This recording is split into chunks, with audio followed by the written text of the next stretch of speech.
The best. All right, we're going to get back to this issue of health care. Congressman Darrell Issa is now with us, joining us from Washington. Congressman, I want to get the other side of this. The GOP has now come out with their version, their proposal for health care reform. On the surface, it doesn't seem like it's that different from what we're seeing from the Democrats in the House. What do you think is the major difference in your proposal that we should be taking a look at right now?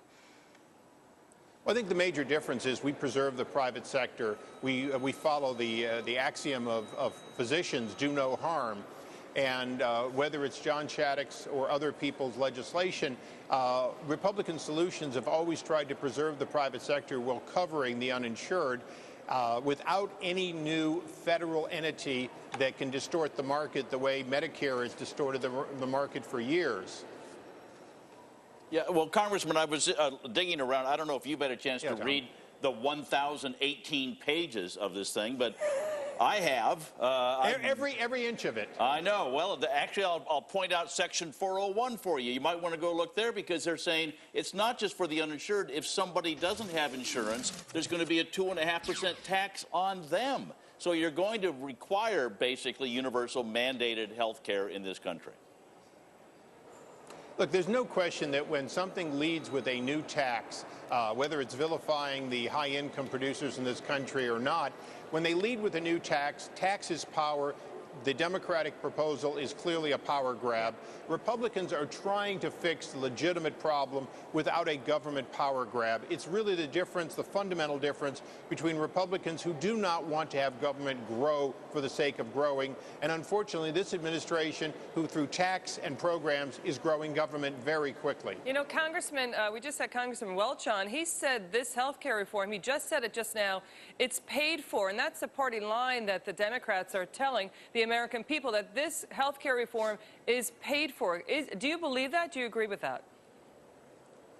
Well, look, you can tax the rich until, like California, they just leave or they distort their income in a way that reduces it. But, you know, when Democrats say they paid for it, what they mean is they have a tax increase, a vilify the rich, take the money from them, tax increase, and they're calling it a pay for. Quite frankly, they choose to pay for when they want to, choose not to pay for when they don't want to. The stimulus is not paid for. This program is paid for based on the assumption that you can get 5.4% from people over $1 million in income, and that they will not try to reduce their perceived income, and that money will exist. I will tell you, the record of high taxes, all the way back to when Ronald Reagan was paying 90% during World War II, those high taxes ultimately do not get paid because at some point people distort their behavior. So simply saying it's paid for assumes that nobody will change their behavior to reduce that figure they're giving. And this is the reverse of Republicans who sometimes want credit but sometimes deserve credit. When you lower taxes and the economy booms, you sometimes get more revenue. When you raise taxes this amount, you're not going to get purely the money you historically got from those people.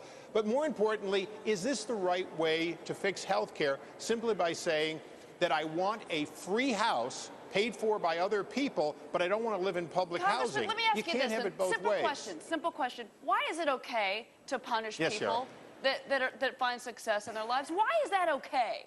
I don't understand that thought process still to this day. Look, Cheryl, you're absolutely right. I mean, look, this has become class warfare in which they say people over $1 million paying a 5.4% new tax are going to buy you a new health care program. And, oh, by the way, it's going to be a government health care program.